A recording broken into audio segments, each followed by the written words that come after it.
Today, my guest is Mike King. Mike King is a retired police officer, and he's the host of the YouTube channel Profiling Evil. And in this episode, we talked about, is there a spiritual component to predators? We talked about serial killers and other predators, how they operate, what their motivations are, how they choose their victims, what a crime scene says about the predator themselves, and so much more. And with that, I hope you enjoy this discussion with Mike King as much as I did. Mr. King, how are you this evening, sir? I'm doing well, Jared, but we can't continue on any longer if you call me Mr. Well, in that case, we'll call you the host of Profiling Evil and retired police officer. How about that? That's great. Thank you. Well, again, thank you for coming on the show here. And I've just been finishing up reading your book, Wolves in Sheep's Clothing. Everyone should check that out. But I found it fascinating because you dive into a lot of interesting topics there about the crime scenes, the psychology of the killer. And I think that's going to provide for a very interesting discussion for us here. Well, I hope so. And actually, the reason I wrote Wolves in Sheep's Clothing was because I've been a little disturbed by some of the creators in the true crime space that are just interested in spinning up theories without any kind of facts to back them up. But most importantly, I didn't want it to be a novel. I wanted it to be almost like a textbook and yet have enough bone behind it that you can read it and stay engaged in it and not feel like you're having to learn something. And so I did explore a lot of different things in regard to criminal behavior, the victim selection process, how these criminals get away with things. And so I'm looking forward to your questions. I'm looking forward to how the book impacted you personally. Ah, right on. I think the first thing that caught my attention about it was you said there might be a spiritual component to some of these serial killers and crimes. What do you think about that? Yeah, it's really interesting because that can go down a couple of different pathways. Of course, when you're dealing with ritual crime offenders, there is often a spiritual component, or at least an effort to take the perversion that they have and create a spiritual justification for why they're committing those kinds of crimes. And that's probably the most offensive thing to anyone who is a person of faith, I think, to see how these people take something that's as cherished as a belief system. It doesn't matter whether you worship pop cans or a Christian God or a Islamic God. It just doesn't matter. If it is important to people and they base their spiritual growth and their deeper meaning in life on something like that, to think that there are predators out there who would take that and prostitute it for their own gain is just incredibly offensive. I see. And I was considering the name of your channel as Profiling Evil. What is your definition of evil? Well, I think it's more about behavior than persons.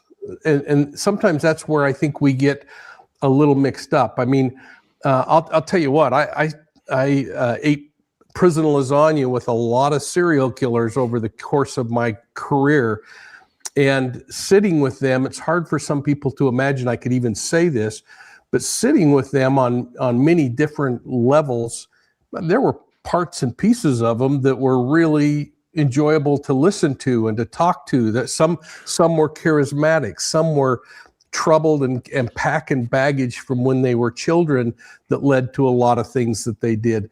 And all of that set aside, as a person, there were pieces and parts you could like, but the behavior, the fact that they would go out and hunt for a victim and then punish a victim and murder a victim, that's evil. And so what I try to do, I guess, Jared, is focus more on evil being the behaviors than the individual. But there's no question there are a lot of individuals who are evil out there.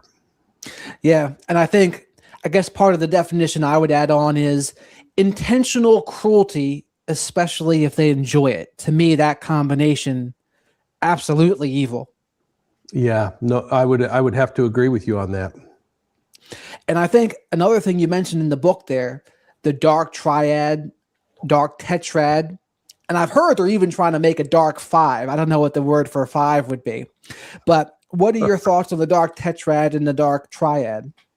You know, I love the idea that really smart people have put together these ideas that talk about narcissism and psychopathy and other things. And, you know, I've always looked at these things from a criminal perspective. And one of the things I always tried to get across with investigators when I was training, especially in the area of ritual crime, was don't get spun up on all of the emotion of these things. Focus on the elements of crime and prove the elements of crime, because that's your job as a cop.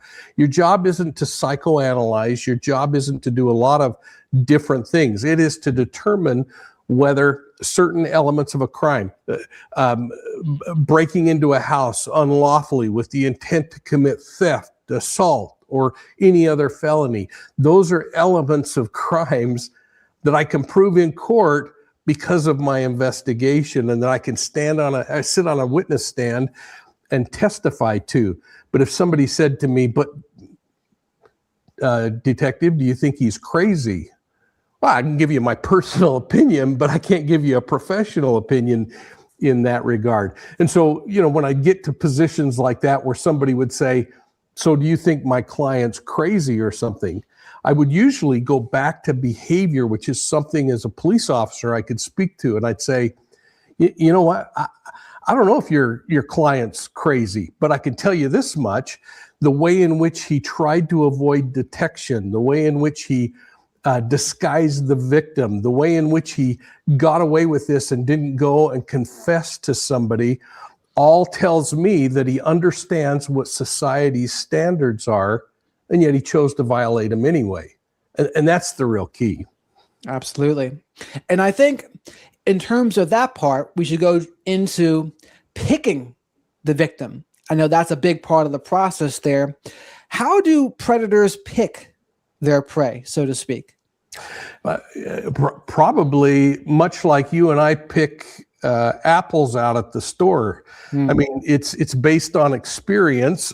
They learn what the victim is that's going to first satisfy whatever's going on up here. And we have to think about, maybe we'll talk about this in a minute, but this idea that these predators first fantasize about committing crimes before they actually act them out. I don't believe that anybody just goes out and acts something out. I think they first conjure up that thought in their head, that fantasy in their head, and then they go out and act it out. So when you start looking at the victim selection process that a predator goes through, it isn't much different than taking you and me in hopefully legitimate pursuits in our life and say, what was the preferential person that we wanted to date when we were in high school or when we were in college, and when we were ready to get married, what was the person that we wanted to associate with? And predators are no different. You'll see something that if it's a sexually motivated crime, it might be something about them sexually that really triggers that predator. It might be the way in which they curl their hair over their left ear. It just doesn't matter. The secret is, and this is probably the downside of the profiling process, is that you really can't profile someone until you've seen them in action a number of times. And what that equates to is, like in a serial killer, they have to have a batch of victims before you can start to say, now I'm understanding what turns their motor over. And depending on the qualities of the victim, do you think that says certain things about who the perpetrator is? Take me a little farther down that path. What do you mean by the qualities of the victim? So, for example, there was one I was reading about in your book that he really liked elderly. So he would go into these, I guess it was retirement communities, and pretend to be a magazine salesman. Yeah. And they were easier to control for him. So they were elderly and a little more frail. And I guess the same could be said for very young people too, right? They're not as powerful. They're a little more vulnerable. And maybe that says something about the perpetrator. Yeah, so I like the way you're kind of sorting through that. The person you're talking about is actually a serial killer by the name of Daniel Troyer. And another profiler and I spent a lot of time in the prison in Montana talking with him and walking through his victims. We actually got him to talk about, I believe, 8 different victims that he had actually murdered in that were specifically elderly people. And you bring up a couple of interesting things. Number one is the vulnerability aspect. You have to consider, are they selecting things? And you'll sometimes see this in predators who start to escalate over time and usually escalate toward their preferential victim, but they might take, for lack of a better word, a stage prop early on, a child or someone else, just to satisfy that destructive urge that they have as they work up the courage to go after their actual target. But in the case of Daniel Troyer, he also was sexually stimulated by elderly women. And so you have to say, okay, now is it that he wanted the control that he could quickly gain over them? Was it that he could use a con approach because they were lonely and they wanted someone to talk to and they would let him in, at which point he could then violate? Or was it that he really was only there for one reason, because he liked old ladies? And it might be all three. And it might be all three from a functional standpoint. And I remember one day talking to Daniel Troyer, and I said to him, okay, so I was trying to get out of him whether there was any ounce of empathy inside of his body, whether he was such a sociopath that all he could think about is satisfying his own needs, but not the impact that he was having on others. And so I talked to him about one specific old lady that he had murdered. And then, of course, his style was he would, after murdering them, he would wash them up and put them in their night clothes and put them in bed. And almost every time, family members showed up at the house days later and said, "Oh, thank goodness Grandma died in her sleep and had a wonderful life and now is gone." So it was all part of his guise. But as we were talking, I said to him, "Okay, Danny, here's the deal. Let's say that there is a life after death, and let's say that you end up going through the pearly gates and you go to the judgment bar, and the first person you meet sitting on the other side of the judgment bar is this old woman that you just murdered. What are you going to say to her?" And what do you think the answer would be? That's a damn good question. Wait, Jared, what would you say to her? If I killed her, oh my Lord, I don't even know what I would say. Sorry? I don't know. He probably wouldn't say that, though. You just said the key word, sorry, because you're an individual who has empathy and understanding and a knowledge and understanding of the weight of something like homicide. Well, Danny Troyer just kind of shrugged his shoulders and he said, I guess I'd say, hey, if you want to be mad at me still, you can be mad at me. And I said, but Danny, let's take this a little deeper. I said, you're looking in her eyes, and this is a woman that you murdered in her home. What would you want to say to her? And I made 3 runs at Danny Troyer on that night, and he could never utter the words, "I'd say I'm sorry." And that's the difference between a predator and a guy like you or me, is that we might look at things and say, "Holy smokes, what have I done?" And that predator is going to say, "Hey, if you want to be mad at me, I guess you can be mad at me." And I'll never forget the last interview that I had with Daniel Troyer. Right before I walked out of the prison, I turned to him and I said, "So, Danny, if you could get out of prison today, what would you do?" I'm going to ask you, Jared. What do you think he said? He probably said he would do more of the killing.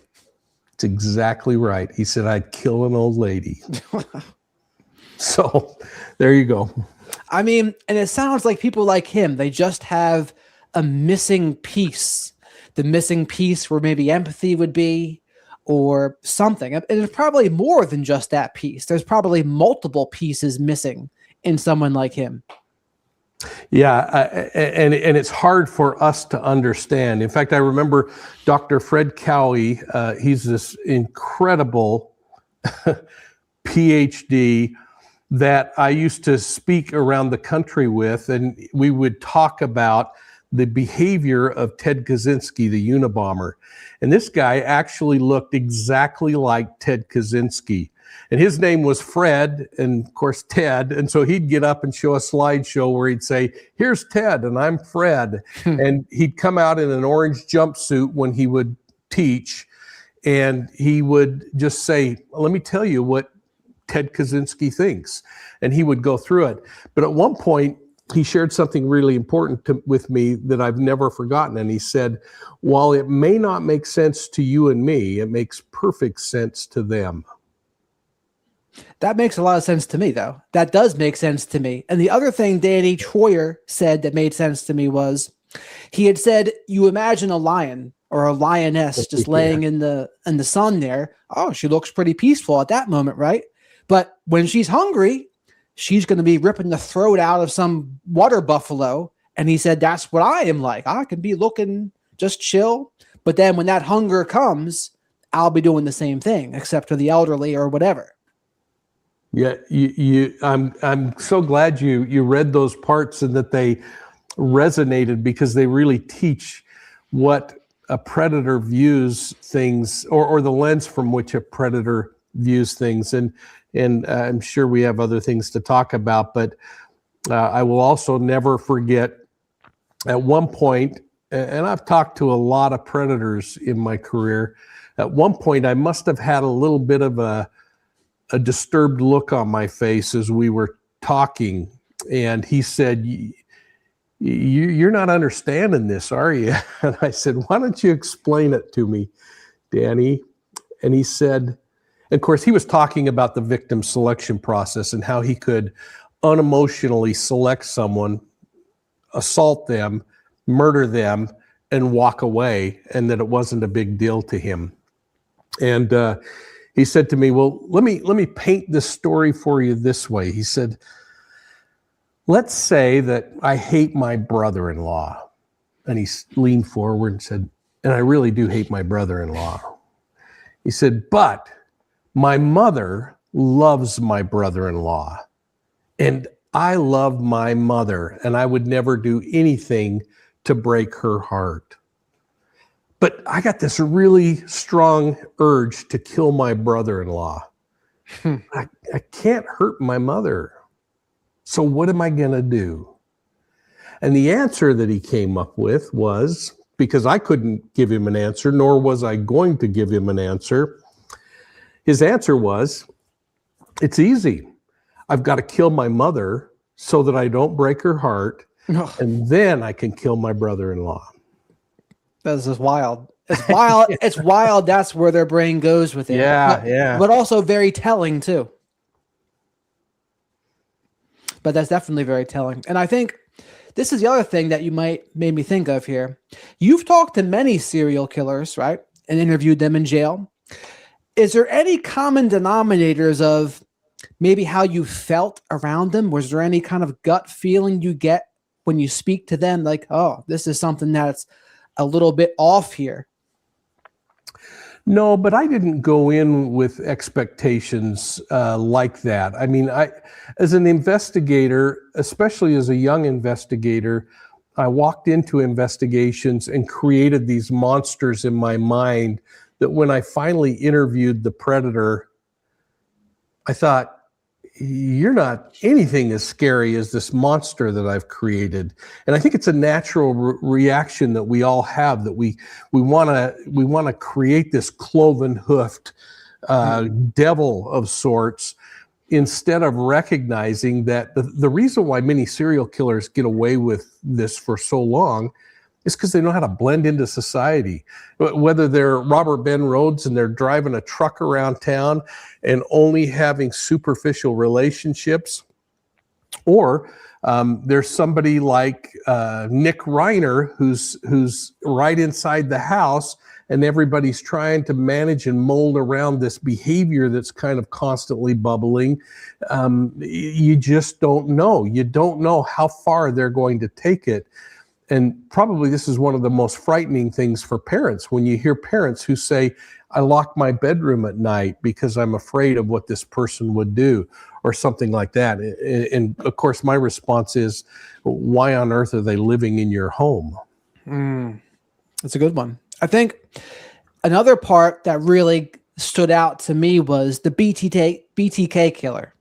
How he was, and people don't think of this normally, right? But he was married, and he had a daughter, and he was a church leader, and he was volunteering with the Boy Scouts, but he had that double life. And I know in my space, we talk about narcissism. Oh, they can be a completely different person behind closed doors. But this took it to the next level because his wife and daughter saw him behind closed doors, and they didn't know. They were blown away. I think it was in 2004 when he got arrested that I think it was 10 people he was charged with killing. But that's the part that's scary. Yeah. So, and Dennis Rader is an interesting one. I know his daughter, Carrie, and the interesting thing about Dennis Rader's case is the detective who handled that case from the very first murder through his entire career is a detective by the name of Kenny Landwehr. And Kenny died a few years ago, but we would get on the phone on a regular basis. And when I was teaching criminal profiling at the university, I would often have Kenny jump on and do a conference call with the students, and we would go through the BTK case because it hadn't been solved yet. And I had shared with him my belief at that time that that BTK was a police officer. And we would laugh back and forth as he would say, I'm up in the night. And what we finally learned was that BTK was an enforcement officer. So he was in a code enforcement role for the city. But the interesting thing was with BTK is it was about legacy as much as anything, because while he found that he could no longer perform at the rate that he was performing when he was younger and committing the homicides, which in part may have been what caused his behavior to change somewhat, he still wanted to be known as this most prolific serial killer in Kansas. And so when it was interesting because just a few months before BTK was discovered, I had predicted to Kenny that there was a truck driver in the area. And if you go back and look through the old files, you'll see in the news there was a truck driver who was arrested as a serial killer. He was kind of a low-level serial killer, but people were theorizing that he was BTK. And I remember calling up Kenny and saying, if he's not the killer, because I had no idea, if he's not the killer and BTK is still alive, there's no way his personality would allow him to take second seat to somebody claiming his deaths. And, it wasn't more than a couple of months after that BTK sent his letter out. And that was the interesting part, right? He had the ego competitiveness with the other guy. He probably could have made it and never got found out if he didn't do that, it seemed like. But he actively contributed to himself getting caught because of that ego need to be the number one. He wants to be number one. He put caution to the wind, and that was wild. Yeah, that was a great case. Yeah. And you mentioned Nick Reiner there before too. What are your thoughts on that case? Well, it's going to be interesting to see what comes up as a result of the mental illness. And again, I'm kind of old school, Jared. I looked at the case and everyone was saying, well, he's schizophrenic and he's got challenges and he's got problems that he's been dealing with. And the family has acknowledged that. Well, that's great. But here's the thing. He knew that murdering his father and mother was wrong. but he did it anyway. He knew that murder was against the law. He didn't get on the phone and call and say, oh my gosh, I just realized I had a mental break and I killed somebody. No, what he did is he packed up and he headed out and he tried to avoid law enforcement. What he did was he tried to get Alan Jackson to defend him because he wants the best defense he can get. And he should have the best defense he can get. But, excuse me, all that said, that's the kind of stuff I just leave for really smart people to talk about. And I go back to the things that I've spoken about already. Can we prove the elements of the crime? And is there circumstantial support from the behavior that would corroborate with the other forms of evidence that are recovered? Blood on his clothing, the admissions, if not confessions, to the crime, the fact that he had intimate relation there where he knew where they were and when they were, the party beforehand that showed the conflict that was going on. All of that really points to things. Does it point to mental illness? Heck, I don't know. But frankly, I don't care. I'm like, it's horrible if he is schizophrenic.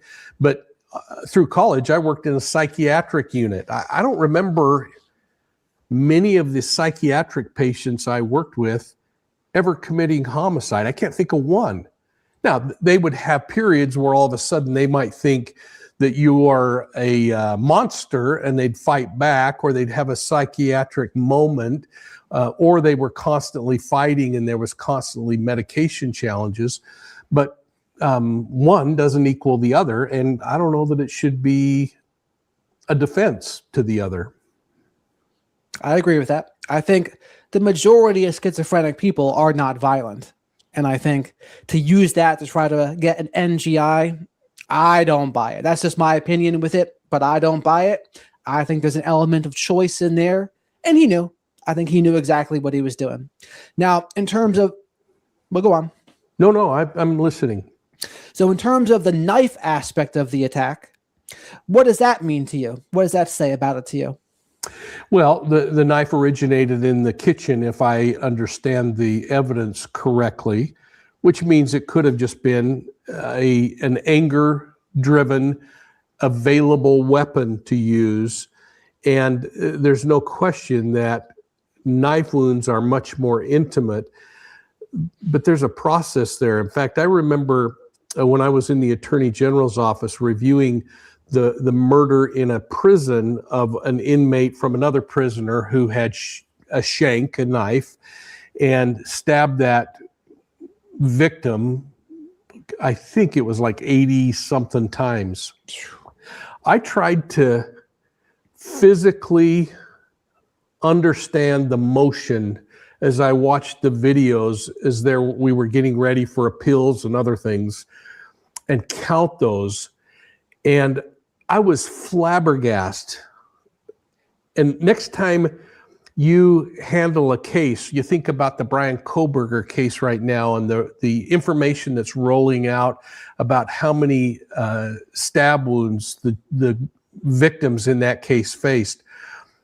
I try to, when I have the right opportunity, to say to people, just take a minute, count it out, make the movement, not a thrusting, angry movement, because in that murder case that was on video in the prison system that we used in that trial, he had to actually stop twice to get his breath before he continued stabbing.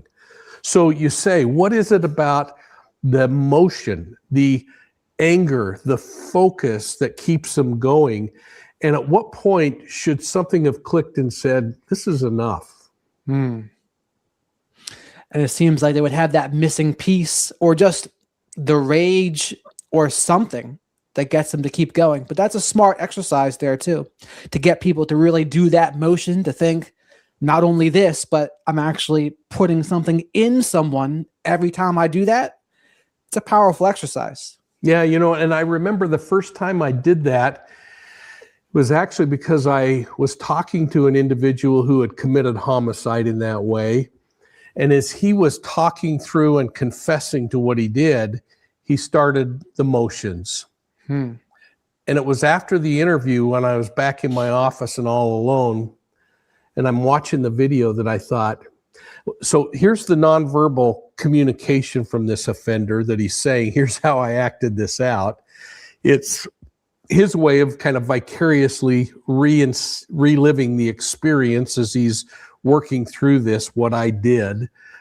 But then when I did it, I thought, holy cow, you cannot convince me that this was a psychotic break. You can't convince me that you have to go over in a corner and sit down and catch your breath and then get up and go back to work. It just was unbelievable. Well, that leads me to a good question. What would a psychotic break crime scene look like? Or what would the evidence of a psychotic break look like? So I don't know exactly how to answer that, but what I can do is maybe take it from a little more of an academic approach and say that when we look at crime scenes, we look at them from a perspective of the organization level or the disorganization level.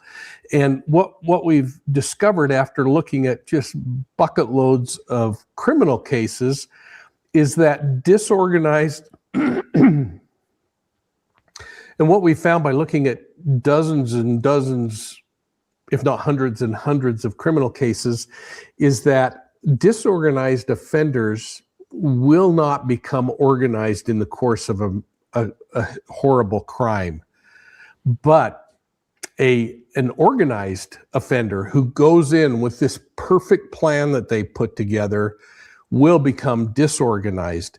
And so what we can do is we can look at the crime scene in stages. We can look at the initial place in which they come into the residence. Does it show organization or disorganization? We can look at how they approached, and if the victim survives, what did that predator say to you? And most importantly, what did the predator ask you to say to them? Because it starts telling us about the fantasy that's going on and the preparation that went on, the planning and the premeditation that went on.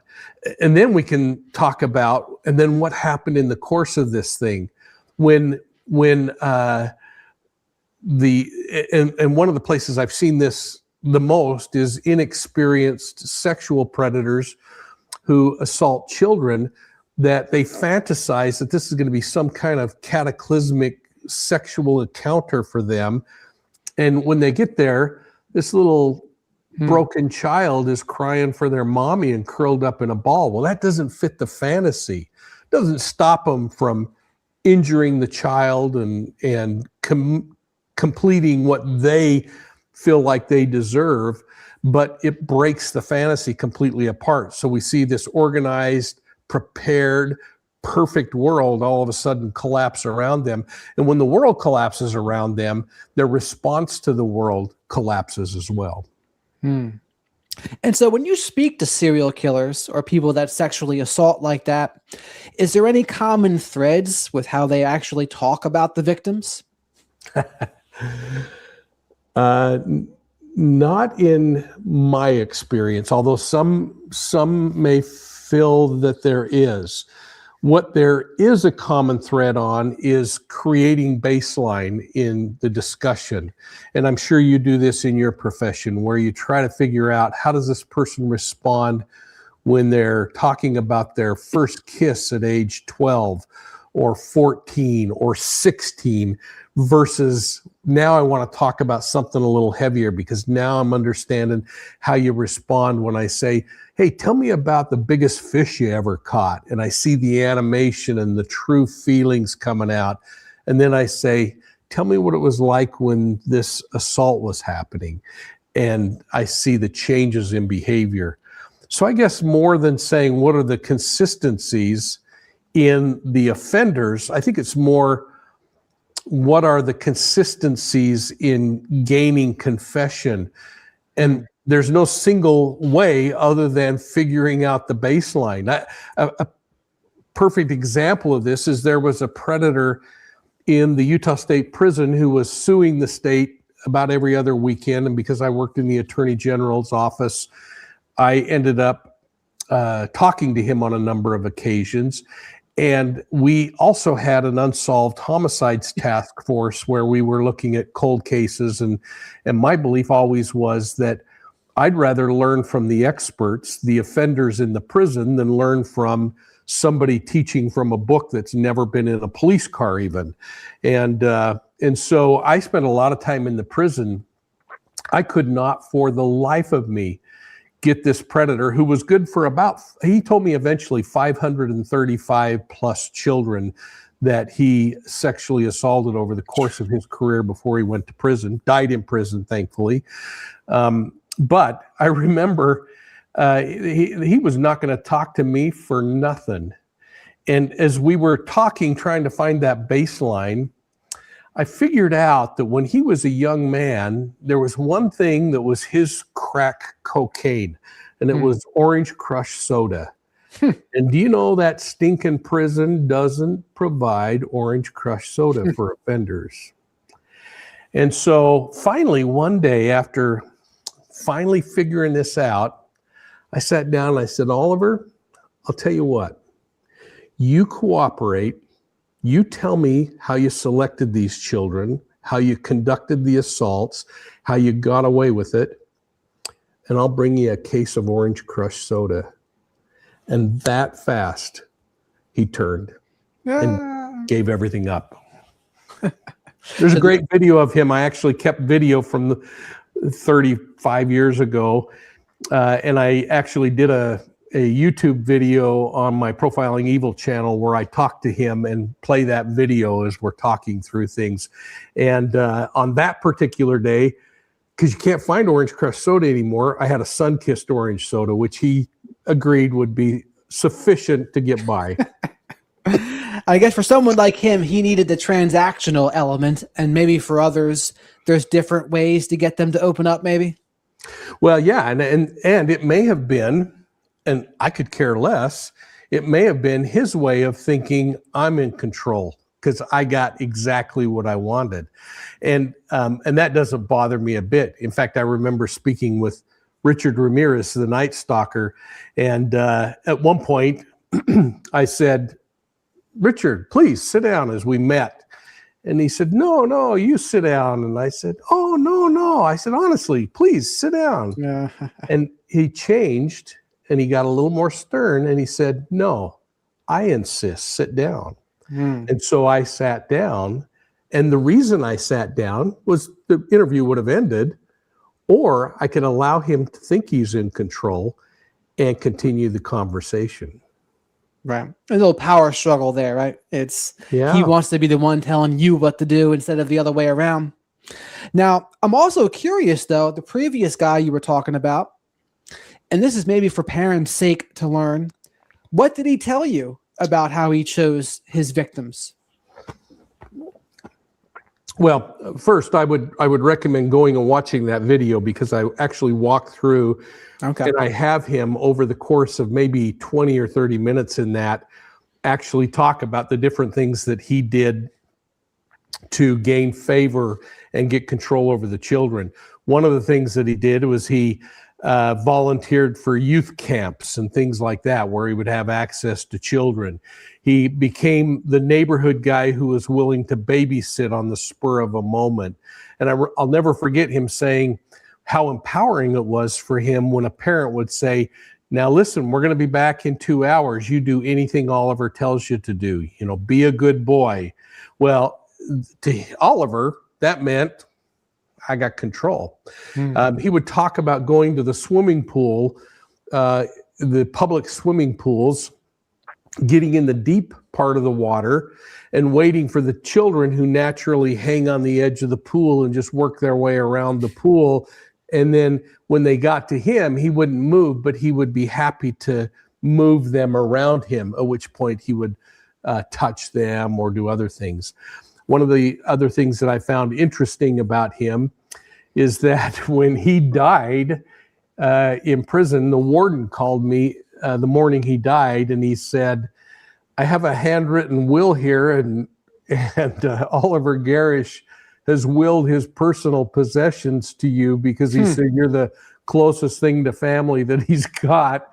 And so I drove to the prison, and in his possessions was his diary where he had itemized all of his strategies for committing these crimes and how many hours he spent in deviant thought and behavior. But among the stack of things was he had a number of magazine photographs of things like the, I'm trying to remember, the copper tone tanning little girl with the dog pulling her swimming suit down a little bit in the back. That was the only form of pornography he could get in the prison, but he made sure to take those out and secrete them inside of his journal so that he had some form of pornography. And I remember calling the warden up and saying, hey, just for what it's worth, here's a couple of things that I've learned along the way. And hopefully it led to maybe confiscation of other kinds of things that you and I would look at and say, flip the pages. But to a predator who has nothing, that's the child sexual predator, it was the only form of pornography he could find. Yeah, I mean, it's really tragic how all that happens anyway, but it's got to give you some mixed feelings when someone like that confides in you and says you're the closest thing to a friend and family I have. So that's got to be an interesting experience.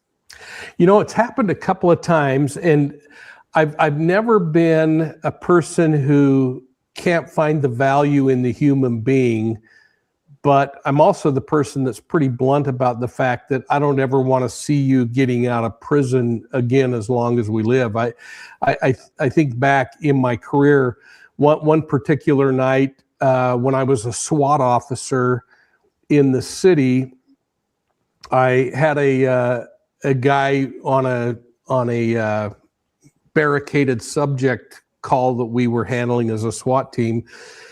He shot, I don't know, 14 rounds at me as I was crawling through a garden. And I ended up throwing some tear gas in the room where he was in.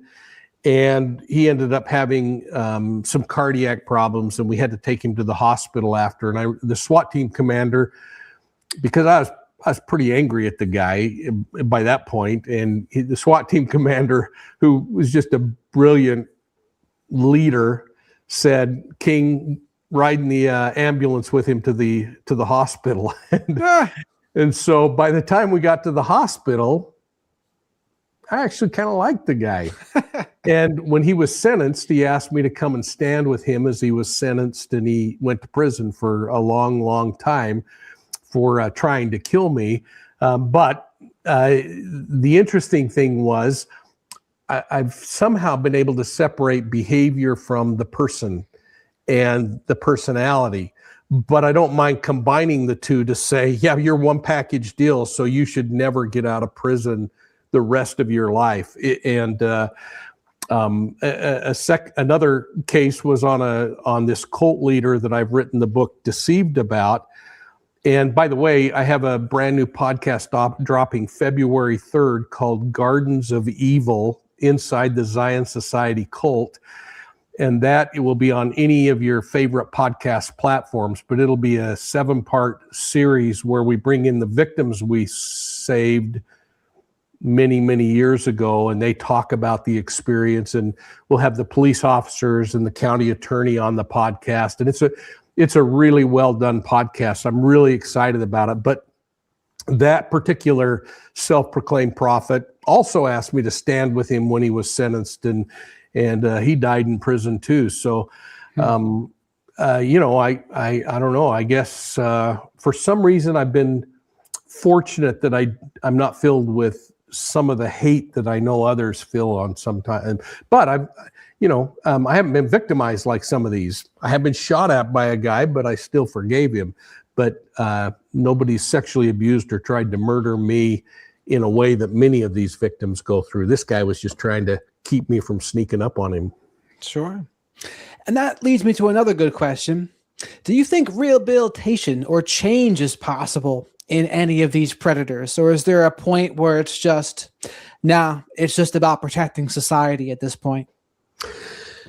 I do think change is possible because I've seen change in my own life. I've seen thoughts or feelings or decisions that I've made in my life that later in life I've said, that's really inappropriate. I think we all probably have relationships in our lifetime that we wish we could go back and just meet that person. I think all the time of a little handicapped, mentally unstable boy that I hurt his hand when we were like 9 or 10 years old, and I specifically did it to hurt him.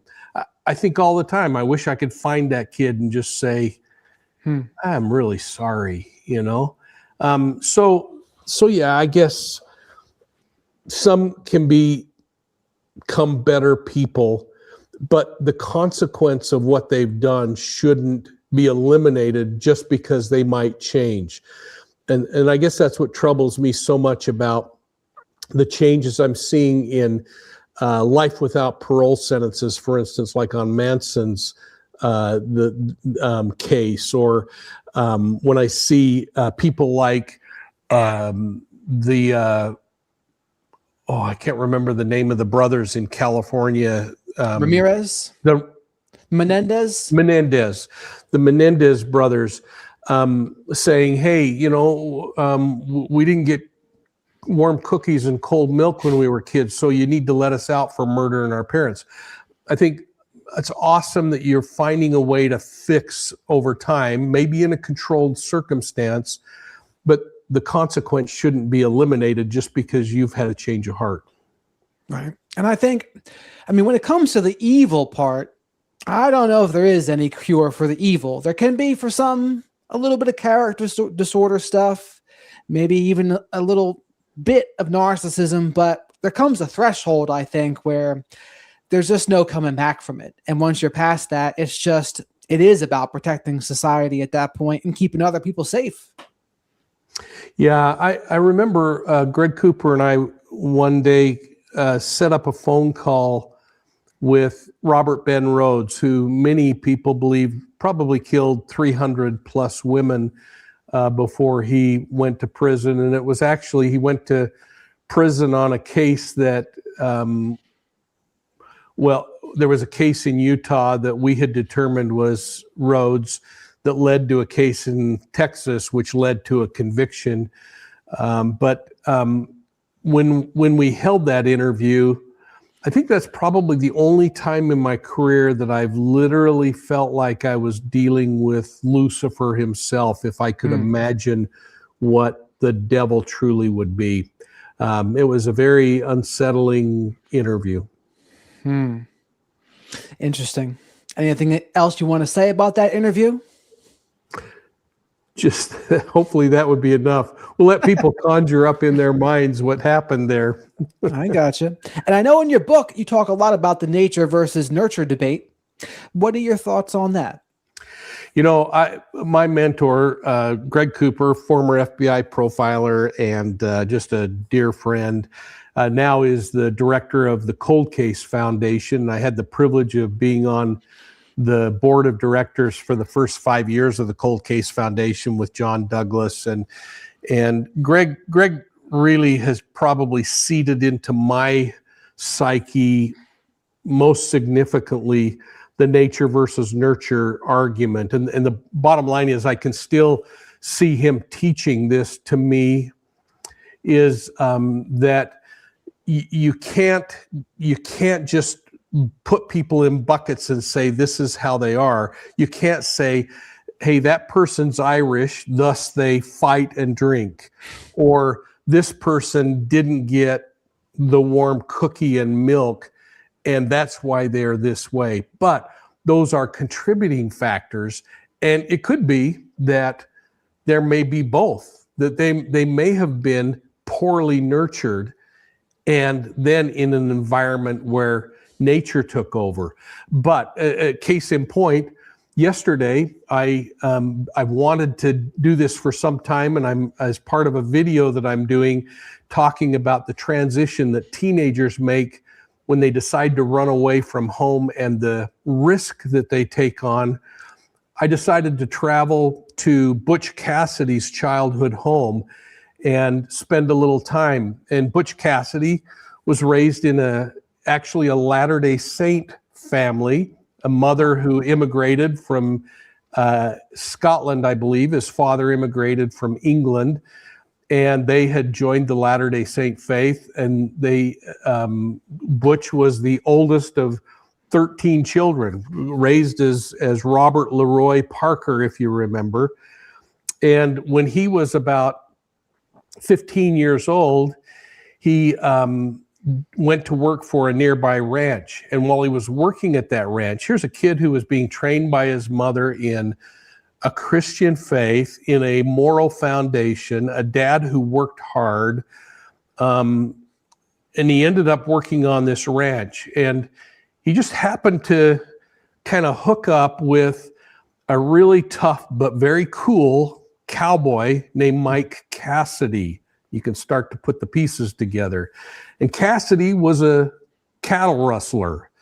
And he said, look, all you got to do is steal a cow here and there, and you make a few bucks, and pick up a good horse. And he took Butch out, and he took him under his wing at 15, 16 years old.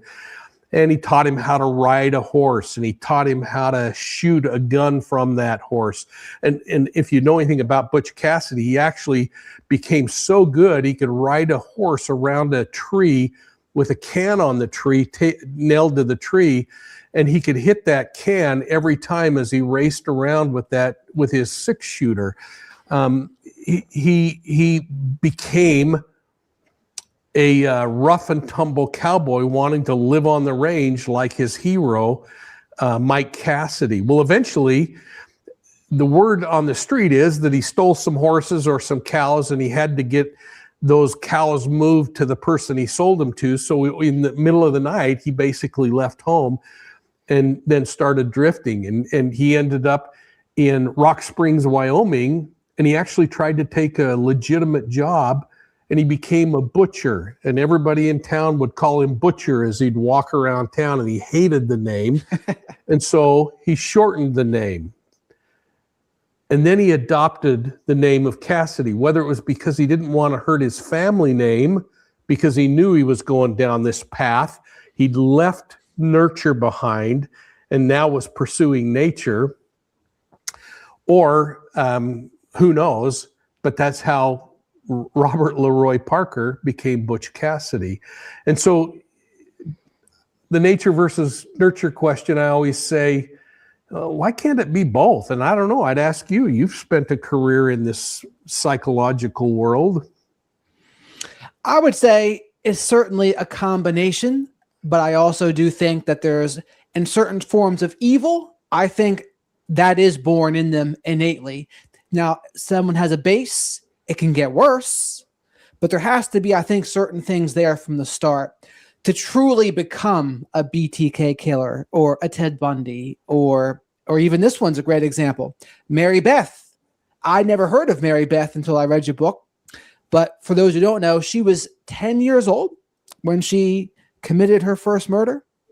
But you hear stories like that, and I think, is that really just an environmental thing? And I would say no. I think there's something in there from her that I think started, and that's just how she was, unfortunately. But I mean, what are your thoughts on her?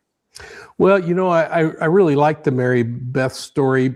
And the thing that I'm intrigued by is that today she's out of prison. She's living, I guess, a productive life. No one will really say, and the government protects her and gave her a different identity to continue life on.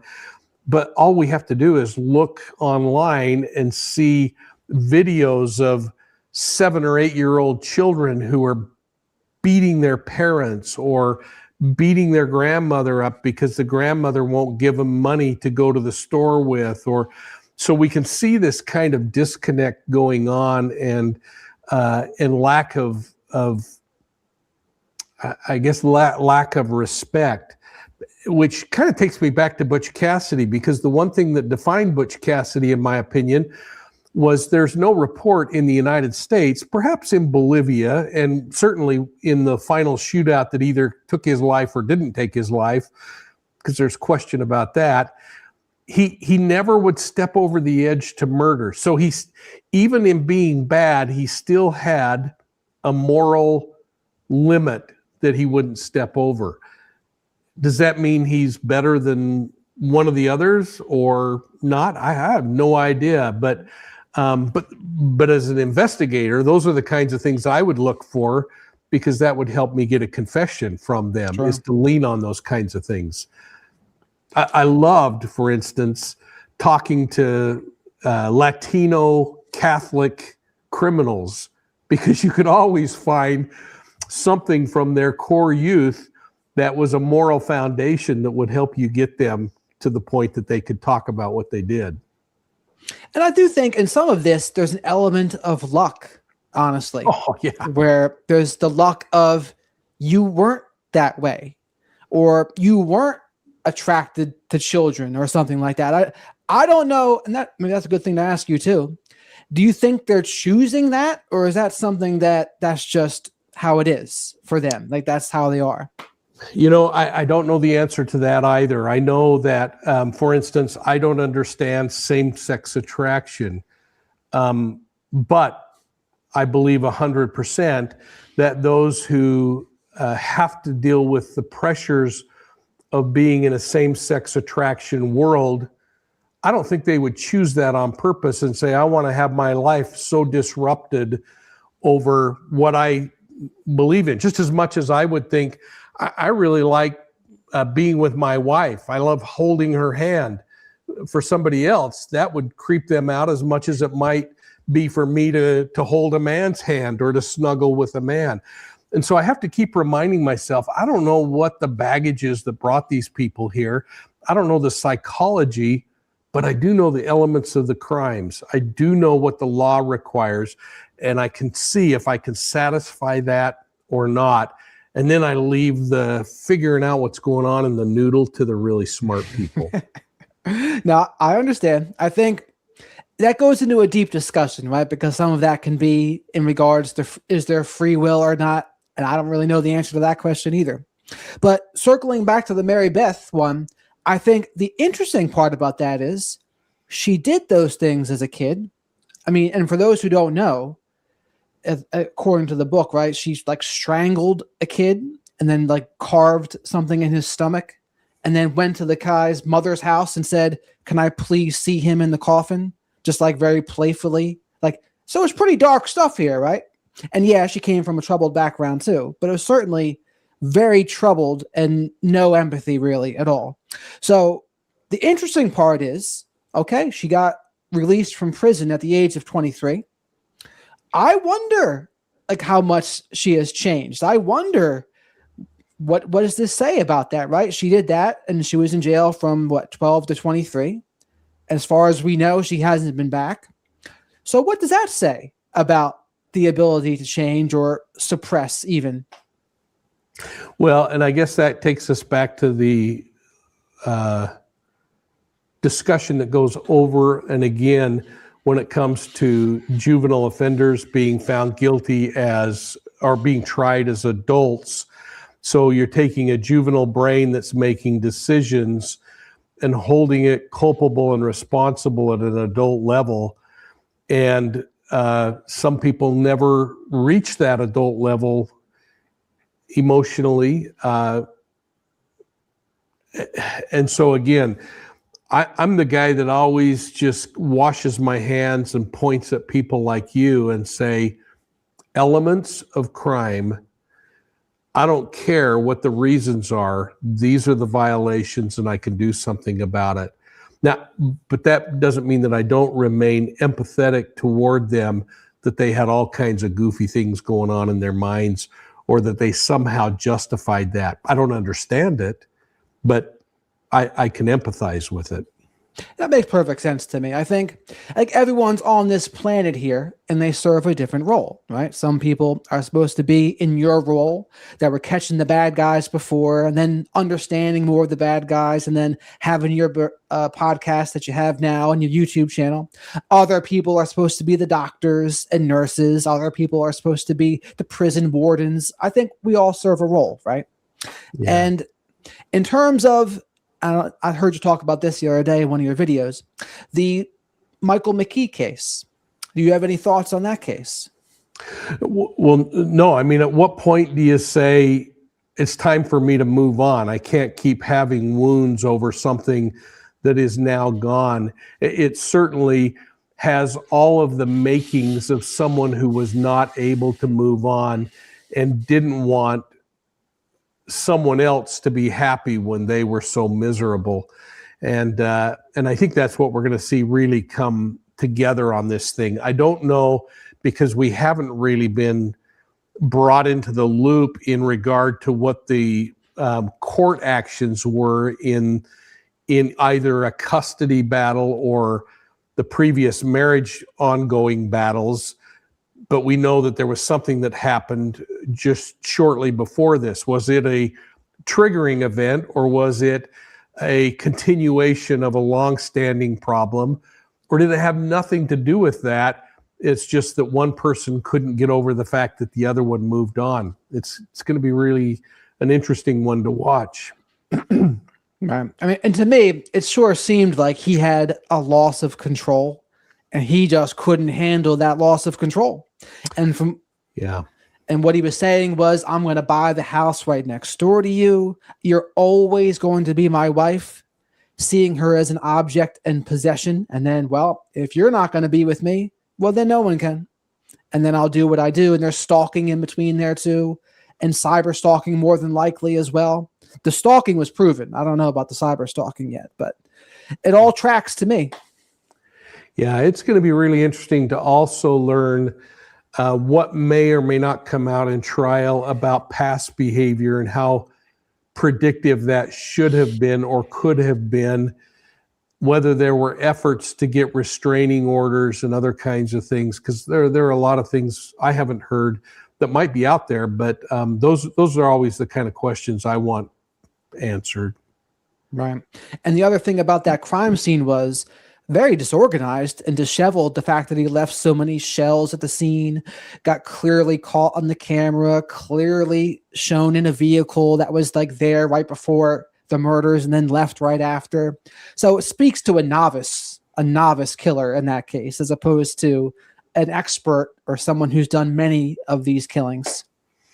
There was an officer I worked with for many years. He ended up going to Las Vegas to continue his career. His name was Bucky Walters. And I remember Bucky saying, "That, my friend, is an educated idiot." There are some of those out there, aren't they? Yeah. The book smart versus street smart. There you go. But I guess in closing here, two parts really.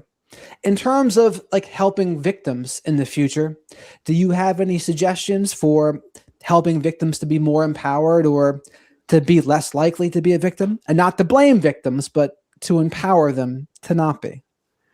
You know, I've gone through a personal evolution in regard to that. In this podcast that will be coming out next week, one of the things that happened is after 30 years, one of the victims in that particular case, a girl named Amber, who was 14 at the time and had probably been raped 200 or 300 times at a minimum. Amber reached out to me and said, "Hey, Mr. King, I don't know if you remember who I am, but I was in the Zion Society cult and I'm having a lot of memories. Could you maybe meet with me and help me?" And I sat on that email for a couple of days, Jared, and then I finally sent her an email back and said, "Amber, I wish you the very best. I'm retired. I am not a mental health professional, and I just wish you the very best, and I'm sorry, but I can't help you." It was a really hard send button to push, but I sent that off. And I had purposely, after 2 years of trials and watching these children testify over and again, I purposely walked away from their lives and tried to not have anything to do with them because I didn't want to be a reminder of what they had experienced. It was about 2 days later, I received another email completely unhinged to Amber's email, and it was from a girl named Andrea who said, "Hey, Mike, I don't know if you remember me, but I was in the cult and I'm having a lot of memories, and I really wondered if I could just ask you some questions." And I told her the same thing and sent it off.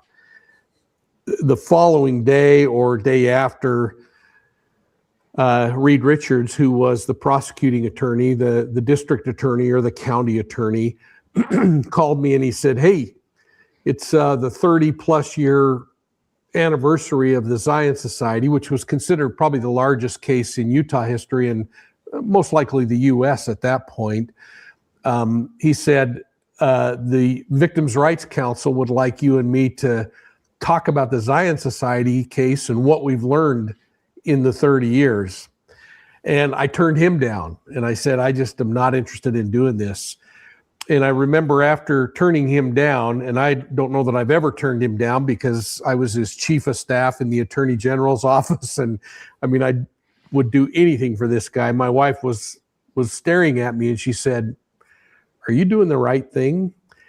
And so I called the kids and I said, "Hey, let's just jump on a quick call and we'll just see how you're all doing." And 8 of the 32 got on that first phone call. And at the end of that, they said, "Hey, we just want you to know you really failed us." And, you know, I'd spent a career patting myself on the back thinking we put 12 people in prison. We cleaned up this mess. We took 70 police officers when we kicked in the compound. It was a massive operation. And I said, what do you mean? Help me understand." And they said, "Well, number one, you demanded that we have state paid for counseling, and it never came because the courts sent us back to the very parents who were acknowledging and putting us in the cult in the first place." And that wasn't law enforcement's problem. That was the victim advocacy program. They said, "You never helped us get an education, and we couldn't matriculate into the public school system because we'd been homeschooled and all we did is study scriptures anyway. And so we've only worked hourly jobs, most of us. In fact, I think there's only 2 that got college degrees at that point, maybe 3 maybe." They said, "And we've never had a voice." And we ended that call, and I was so overcome emotionally with the pressure of those words of "you failed me, you failed me, you failed me." We didn't fail in the investigation. We patted ourselves on the back and we thought we did a great job, and the self-proclaimed prophet died in prison. But all of a sudden, the reality of what happened here is we had been part of a system that forgot the victim in the process of getting the win. And so I spoke with the county attorney and we went to the governor and we got the state of Utah to agree to pay for all of their counseling today if they choose to get into counseling. We got them on a phone call and we told them that, and it blew their minds. We then brought on President Mortensen of Weber State University, who announced to them that whether they wanted a GED or a PhD, the university would help them get an education. And then finally, I said, "We'll write the book and we'll find a way to give you a voice." And that's the purpose of Gardens of Evil, is to give those kids a voice. And you'll hear from many of them in that presentation. The proceeds from the book we put back toward the Children's Advocacy Center and building a brand new Children's Advocacy Center that now opened in May of this year, and it's absolutely beautiful. In fact, I'll just hurry and pull up an image of it to to play for you to see the center. Let's see if if you've given me permission here. Yeah, sure.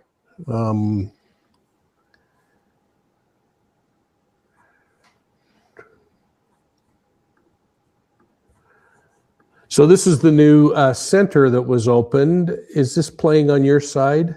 Yeah, I can add it to the stage here. There you go. There we go. So that was the new center that opened in May of this year. It's an advocacy center where children who are sexually, physically, emotionally abused are brought into the center. They receive a physical exam, a mental health exam. They're prepared for the court system there. And the idea is that over the course of the court proceedings, that they kind of walk in these busted and broken down victims of a crime, and they walk out a little bit healthier. In addition to that, we use the proceeds to go toward helping that. Now, we paid a small portion in what the millions and millions of dollars that thing cost. I don't want to make that sound like we did something fantastic, but we think it was pretty fantastic anyway. But the thing that was really special to me is that we then had several of the survivors speak at the ribbon cutting at that open house. And I'm going to just pop up and the center, the Attorney General spoke and a few other people, but the center put up a beautiful plaque in the lobby that is this plaque. And then we just had the chance to be with the kids and who are now these beautiful grown adults, and to be able to kind of go a little bit full circle with them. So hopefully we're doing some fun things that might continue to give them a chance to speak. We had them on Dr. Phil with me, and hopefully Gardens of Evil will do well. We just announced 2 months ago a scholarship endowment for law enforcement at Weber State University. So for police officers looking for degrees, we're going to try to help fund some of that, as long as there's an emphasis toward child sexual abuse and emotional abuse. So we're trying to do some nice things, and hopefully your listeners will go over and listen to that podcast, and then the advertisers will keep paying us and we can push the money where it needs to go. I mean, I've had plenty of listeners that have been involved in cults themselves, and so they'll really appreciate that, because it's so all-encompassing, right? If you're in a cult like that, that's everything. Like, your whole life is consumed and engulfed in that, and you don't just unsubscribe from that overnight. Like, you need a little bit of a process, what do they call that? An unsubscribing or a deculting, and it takes some time, and then you got to work on the rest of your life. You still have the problems that every normal person has, right? This normal life issues. So it's a lot, and it takes a lot of follow through, which is why it's so good you're doing that, because I think that's exactly what they need. Well, they've become a special part of our lives. In fact, Andrea, last summer, we were able to join in as she got her master's degree in Southern California. And so it's neat to see them slowly working through life. Yeah, it's got to be awesome to see them succeed like that. And the same thing with an Elizabeth Smart, right? Considering all the 9 months of torture she went through, to see her doing something productive with her life, right? Writing several books and being an advocate. That's, I mean, what more can you ask in a situation like that? She's a rock star. Yeah. Because I was unfamiliar with that case too. It blew. I knew the name. I just didn't know the details of exactly what happened. But that was insane. I had the opportunity of knowing the Smart family, and I came to know them because Ed asked me to provide a profile early on when Elizabeth was still missing, but we had a new attorney general who wouldn't let me do it, which was a very difficult position to be in. No, I bet. I mean, That's every parent's worst nightmare, right? You try to be a good Samaritan and offer someone a handy job, and they turn it into an opportunity to scope out your daughter and take them. I mean, that's just a nightmare. And that would hopefully take us back to wolves in sheep's clothing, because that is exactly the thing that we talk about, is that we have to be willing to understand the level of risk we're willing to take when we make some of these choices, because nobody deserves to be a victim. But it would be inappropriate to not suggest that many victims contribute toward what leads into victimization because of the choices they make. The decision to go from a bar with somebody that they just met hours before and have been drinking with and they're intoxicated with, or many, many other things. In fact, I often think of walking out of the mall late one night with my wife, and she said to me, "What are you thinking about right now?" And I said, "Nah, I don't know. Maybe we should grab a burger or something on the way home." And she says, "Nah, I'm thinking about where's my car parked? Is there lighting around the car? Is there anybody standing near my car? Are there cars in the area that I'm uncomfortable with?" And it was just this reminder to me that sometimes we're just idiots and we don't look for the cues that are out there. And other times we flat out just say, "Doesn't matter to me. I'm going to bring this person in because I get these good feelings when I help them out." And it's just a level of risk you're willing to take. Right. And that's the old law enforcement mind there at work, right? And I think it's important to emphasize that we don't say that to blame victims. It's more about, we want to empower people so it's the least likely they'll ever be a victim, right? I think why wouldn't anyone not want that, right? Why wouldn't anyone want that as a result? And if you interview victims, you generally will hear from them, "My gut was telling me don't do this," and yet they chose not to listen to their gut.